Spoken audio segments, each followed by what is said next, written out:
तो कंडीशन ये है, वो बोला है एक कंडक्टिंग रॉड है जिसकी लेंथ एल है विद वन एंड पिविटेड। इसका मतलब होता है एक एंड को फिक्स कर दिया, उसके अराउंड उसको रोटेट कर रहे हैं। Is rotated with a uniform angular speed omega. Omega हमने पहले डिस्कस किया हुआ, 11th क्लास में भी था, ठीक है। थोड़ा बहुत जो नहीं पता है वो भी हम डिस्कस कर लेंगे ओमेगा के बारे में। In a vertical plane normal to the uniform magnetic field. एक कंडीशन हमेशा 12th में देगा आपको कि जिस भी प्लेन में वो मोशन है उसका, चाहे वो लीनियर है या वो रोटेशनल है, वो मोशन हमेशा मैग्नेटिक फील्ड के परपेंडिकुलर या नॉर्मल होगा। यहां भी मेंशन है साफ साफ कैसा मोशन है, जिस प्लेन में वो मूव कर रहा है वो नॉर्मल है मैग्नेटिक फील्ड के, ठीक है। और अब वो बोला है पहला पार्ट है deduce an expression for the induced EMF in this road. उस रोड में कितना ईएमएफ इंड्यूस होगा वो हमें फाइंड करना है। तो पहले कंडीशन देखते हैं। बोल रहा है एक हमारे पास क्रॉस फील्ड है,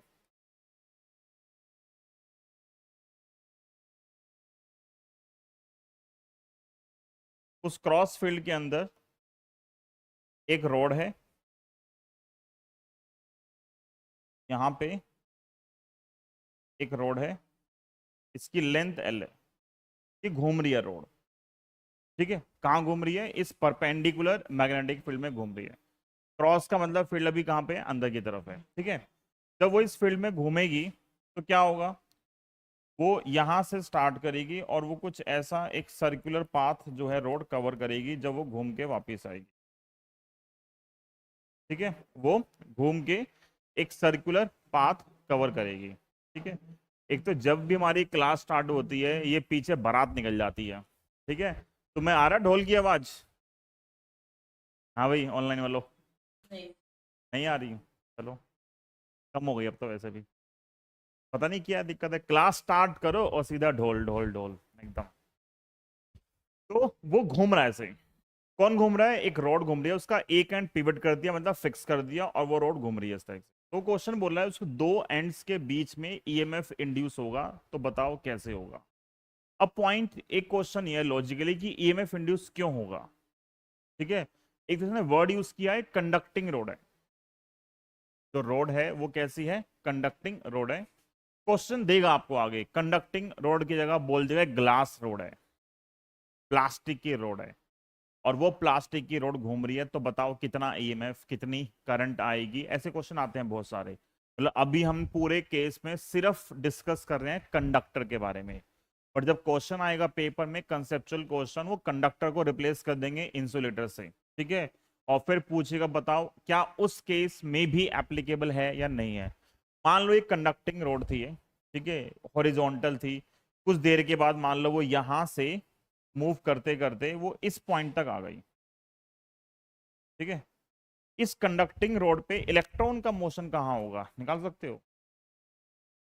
जैसे यहां पे देखोगे ये रोड जो है वो इधर मूव कर रही है ऐसे, रोड जो है वो ऐसे मूव कर रही है। तो अगर रोड ऐसे मूव करेगी, अगर मैं एक छोटा सा पोर्शन मानूं कंडक्टर का, कितना छोटा सा एक पोर्शन मानूं, तो फ्लेमिंग लेफ्ट हैंड रूल से हमने सीखा हुआ है एक चार्ज पार्टिकल पे क्या लगता है? फोर्स लगता है, ठीक है। उस फोर्स का फॉर्मूला होता है क्यू वी क्रॉस बी, पता है। जब मैं मुझे फील्ड पता हो, मोशन पता हो और चार्ज पता हो, तो मैं निकाल सकता हूँ उस पर कितना फोर्स लगेगा, फ्लेमिंग लेफ्ट हैंड रूल से। फील्ड कहाँ पे है? अंदर। मोशन कहाँ पे है? मोशन कहाँ है? मोशन कहाँ है? मोशन ऊपर की तरफ। मोशन कहाँ है? अगर यहाँ देखोगे इस पार्ट पे तो ऊपर जा रहा है स्मॉल पार्ट, तो कहाँ इकट्ठा होगा वो? इधर की तरफ इकट्ठा होगा। तो क्रॉस फील्ड और डॉट फील्ड दोनों के हिसाब से हमारा आंसर जो है वो बदल सकता है। तो सारे पार्टिकल कहाँ मूव करेंगे? अंदर की तरफ, बाहर की तरफ। अगर मैं इलेक्ट्रॉन की बात करूंगा तो इलेक्ट्रॉन कहाँ इकट्ठा होगा? अंदर आएगा, बाहर आएगा? इलेक्ट्रॉन कहाँ आएगा? अंदर की तरफ, बाहर की तरफ। इस फील्ड से फील्ड अंदर की तरफ है, मोशन ऊपर है, इलेक्ट्रॉन कहाँ आएगा?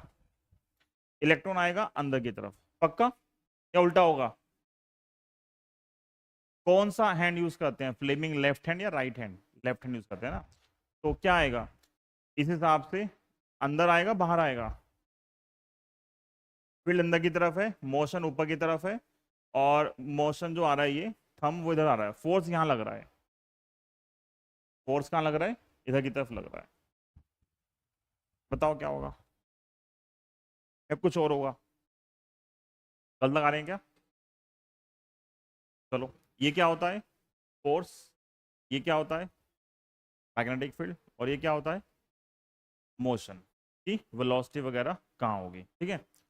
तो इसका यूज करोगे तो क्या आएगा, फील्ड कहाँ पे है, अंदर की तरफ है। वो मूव कहाँ कर रहा है अभी, अगर ये ऊपर मूव करेगी तो हम ऐसा बोल सकते हैं कहाँ लगेगा इस पे, फोर्स कहाँ लग रहा है, ऊपर लग रहा है मान लो, तो मोशन कहाँ आएगा इसका, इधर की तरफ आएगा। तो सारे पार्टिकल कहाँ मूव करेंगे, इधर मूव करेंगे। बट ये जो पार्टिकल इधर मूव कर रहे हैं, हम जो फोर्स लगाते हैं, ये फोर्स लगाते हैं पॉजिटिव चार्ज के रिस्पेक्ट में। पर इलेक्ट्रॉन पे चार्ज कैसा होता है, नेगेटिव। इलेक्ट्रॉन पे क्या होता है, चार्ज नेगेटिव होता है। तो वो कहाँ मूव करेगा, अंदर मूव करेगा, ठीक है। इलेक्ट्रॉन यहाँ जा रहा है, अगर नेगेटिव चार्ज अंदर जाएगा तो पॉजिटिव कहाँ जाएगा, लेट्स से पॉजिटिव जाएगा बाहर की तरफ, ठीक है। इतना कोई भी चार्ज पार्टिकल, अगर हम पॉजिटिव चार्ज पार्टिकल की बात करते हैं, वो कहां से कहां मूव करता है, वो मूव करता है हाइयर से लोअर पोटेंशियल की तरफ।